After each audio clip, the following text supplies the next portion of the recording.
Hello ladies and gentlemen, today we're back in War Thunder looking at a new devblog. This is the BTR-152A, and there have actually been a few devblogs over the last week or so looking at the M50 Ontos, the Grizzly and the Hornet. The reason why I haven't covered these is because, well, I covered them in the other videos for Gamescom, but just to let you know they are there, and yeah, you should check them out, they're a pretty nice read. But in this video, we're going to be focusing on the BTR-152, the Russian armoured car, which seems to have been used by pretty much every nation on the earth, which isn't the US and Great Britain. But anyway, let's get into it. The BTR-152A is a six-wheeled armoured personnel carrier designed in the Soviet Union in the early days of the Cold War. The SPAA modification of this APC provided much-needed cover for motorized infantry units against low-flying aircraft. This modification has now set its sights to join the battle in War Thunder's upcoming 1.71 update. So we know that this is coming in update 1.71. What is touted when we look at update 1.71, the big thing is Tier 6. And from what we know, there's probably going to be two tanks in Tier 6, or two vehicles I should say, in Tier 6 for three nations: US, Russia, and the Germans. Now we've seen the two Russian vehicles, the T-64A and the BMP-1.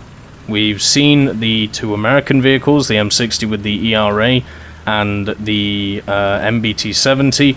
We've only seen one of the German vehicles, I believe, which is the KPZ-70. So it's safe to say that this machine, the BCR, is not going to be in Tier 6. I mean, it wasn't ever going to be in Tier 6, but it's nice to have a little bit of clarification. It's also nice to see that they are focusing on other stuff which isn't just Tier 6 in the next updates. We've had quite a lot of things which aren't anywhere near Tier 6. I can't see the M50 being Tier 6, the Grizzly definitely isn't, and the Hornet, well, we know that they're not bringing in any aircraft which are Tier 6, so therefore it's probably going to be a Tier 4 aircraft. In War Thunder, the anti-aircraft version of the BTR-152A will strive to fulfill its historical role within the game as well by providing Soviet ground forces with a fast and reliable mobile anti-aircraft platform. Needless to say, for being a wheeled vehicle, mobility was put in the forefront during the development of the BTR-152A. Thus it should come to no surprise that it will rank among the fastest vehicles in War Thunder. With a blazing speed of 83 km an hour, 51 miles per hour on roads. However, if the combat environment doesn't necessarily provide you with a well-built road, don't worry. The BTR-152A, thanks to its all-wheel drive and 110 horsepower engine, can also traverse more unfriendly terrain types with relative ease if no better options are available. However, it's recommended only to go off-road if the situation on the battlefield requires you to do so.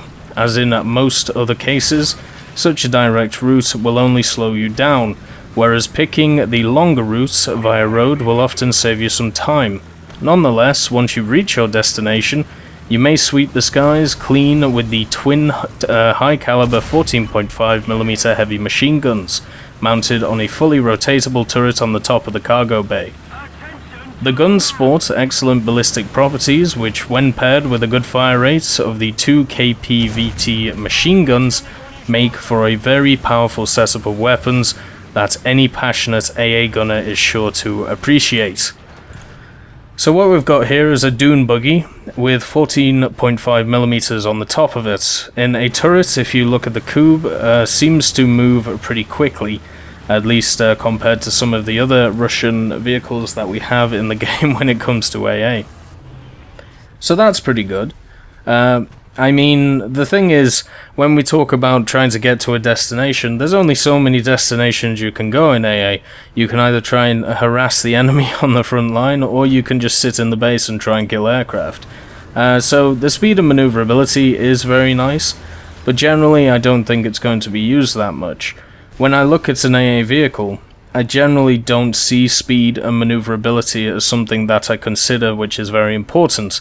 The main components of a AA vehicle at this moment in time in-game that I look for is how fast the turret turns, what's the reload speed like, what's the size of the clip, and also what's its penetration. Because right now we have a lot of AA vehicles in game which double as tank destroyers. The ZSU-37, the new Type 65 with the HVAP belt, which isn't a full HVAP belt but still does damage, the Whirlwind, the Ostwind, the M19, the Duster, and even the Crusader if you get the Crusader Mark 1 if you get some good matchmaking. So penetration does matter, unfortunately. My personal view on the AA is that I would rather them just have HE belts, but then I understand there are planes in the game which are armoured, so maybe their system of 1 AP plus 2 HE in each belt works, well. 2 14.5 millimeters is nothing to laugh about though. It may seem like a small amount, but the guns themselves have a very good fire rate and a very good muzzle velocity. Now, the good thing about this is they have 500 rounds for the 12.7mm. I'm not exactly sure if that's going to be a clip or not. I'm guessing the clip would be a lot shorter than that, maybe 100 rounds or something like that. But still, that's pretty decent. If you look at the vehicle itself, it has massive areas where it can hold clips for the guns, so maybe it's just 500 flush per gun. Now, is that a loss of ammunition? Well, it depends on the fire rates, and the fire rates of the 14.5mm is incredibly high, so you might be chewing through that ammunition a lot faster than you're used to. But anyway, let's go on. As with any lightly armoured vehicle within the game, armour on the BTR-152A also only exists on paper, so to speak. The best armour plating, which is only 13mm thick, only effectively protects your 5 crew members from rifle caliber fire. This means that future drivers of the BTR-152A shouldn't seek protection in the armour of their vehicle, but instead in the mobility it provides them with. Moving under fire and relocating after being spotted is a must if you don't wish to fall prey to much more powerful machines on the battlefield. Besides this, it's also worth noting that the BTR-152A has no protection against strafing enemy aircraft, making uncareful drivers quickly fall from the position of hunter to the one being hunted. To avoid this, simply make sure to relocate your vehicle frequently after firing and or scoring kills. So that all sounds great in theory when it comes to relocating, but as a person who has flown quite a lot in air battles, not just air battles but also ground battles, when it comes to knowing where the enemy is, it's kind of easy to do when you're in a plane. It's one of the biggest issues that tanks face against planes, that it's easy to spot them on the battlefield as long as you're not on movie settings. Now, should this be changed? No, I don't think so. But it also means that I don't see that as a selling point for the BTR-152. If I shoot at an aircraft, he's going to have a very, very easy way of telling where I am, and that's the tracers. Now let's stop, okay? He's coming around for another pass. He knows he can strafe me. He's just going to be watching me while he's turning around. Now that does give an advantage to your allies who may be around the aircraft to be able to go after them, but that would already be there. And as somebody who knows a lot of very experienced players in War Thunder, what happens is they can do 2 things at once. They can even do 3, 4 or 5 things at once. So therefore tracking 2 targets at once is not that hard to do. So the maneuverability aspect is nice. Whether it's going to make a large difference, I'm not exactly sure. We're not talking about something like a Puma here, or an SD KFC 2344, which has a gun which can back up its mobility. We're talking about an armoured car which is incredibly quick, but only will have guns which are mostly effective against aircraft. You will also get machine gunned a lot in this machine. and you won't be able to fire back with any real firepower. One of the nice things about the USSR tree, with the ZSU-37 and now the Type 65, is at least you have a weapon which is able to penetrate some tanks. I'm looking at you Hellcats, and even some Shermans, depending on where you shoot them. So it's nice to have that multi-role with the SPAA, whereas with the BTR, you're not going to get that. You're just going to have a truck with two machine guns on top of it. High Command is announcing the deployment of the new BTR-152A SPAA to the ranks of the Soviet Ground Forces research tree, with War Thunder's 1.71 update coming soon. See you there. So there's confirmation that it is coming, an update 1.71. We've had a clear ramping up of content when it comes to 1.71 when we look at the Devblog, so I think it's safe to say that we're probably going to see the updates probably, you know, like mid-September, something like that. We haven't had any of the dev server stuff yet, but I will jump on it when we see it. But when it comes to this vehicle, for me, it just... I mean, where does it fit in the tech tree? Is this going to be the tier 4 vehicle that Russia desperately needs? I've talked about this in the past, and it's an issue that the British have as well, but since we're on Russia now, we'll focus on Russia. The ZSU-37, with its 37mm, is sat at 4.7. The ZSU-57-2 is sat at 7.7. There is a huge gap there, which needs to be filled by some kind of machine to be able to have a competitive lineup with a decent AA at something like 6.7 or even 5.7. We do not have that for Russia, and I don't think the BTR is the machine to give you that. Because if you compare it to stuff like the M19, to even something like the Ostwind, which sits at 4.7, then it isn't even comparable. What you're basically getting is a machine which has no armor on it with two 14.5mm on it. Now maybe if they decide to just take this chassis and the hull and all of that and add the other variant of this, which actually had four 14.5mm on it, maybe we can start discussing that being around the BR of 5. But when I look at this machine, I don't see it as what the USSR needs in that bracket. Now, a lot of you might be thinking, well, we have the Type 65 now. Well, I don't think we should be using rare or gift vehicles to fill holes in the tech tree, because the average player cannot get it, and therefore it is unfair for the average player, because they'll never be able to fill that hole.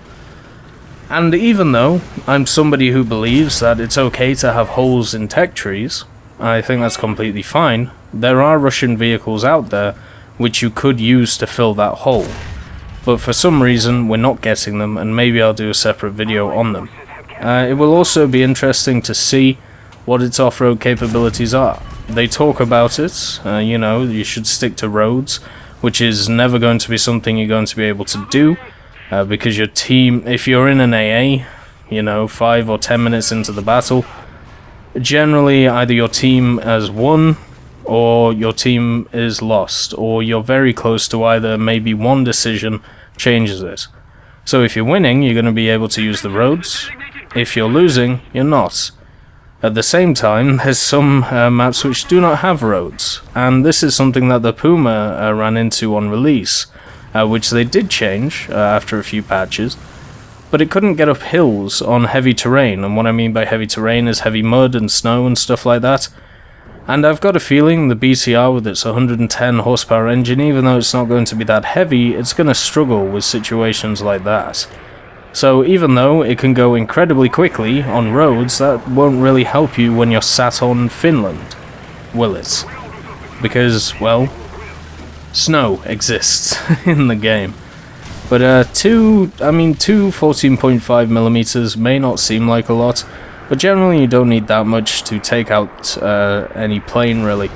One of the machines that I've actually been having a lot of what would be the word? A lot of success in is actually the first milk truck that the Russians get with the four, I believe they're Vickers machine guns, because you can create a wave of fire which the enemy has to run through, and therefore you do a lot of damage to them. It's the same reason why the Whirlwind is so effective. It's the same reason why even like the Crusader AA Mark II is effective. So if the BTR is able to do that, create a wave of fire which you have to run through, then it's going to be an effective AA. And if you want it in the game just for that purpose, then yeah, go for it. But I don't think it solves the issue which I talked about an update ago. You remember the last update where I believe it's called the BA65 or the BR65. Basically the 4.0 37mm that the USSR has with the tracks and the wheels on the front. Remember how I said that won't solve any of the problems that the USSR has? Well, my standard thinking is basically the same with this machine. And it's kind of sad. Hopefully soon we will have a vehicle for the Russians which sits between 4.7 and 7.7, but if I was to hazard a guess, I don't think this is it.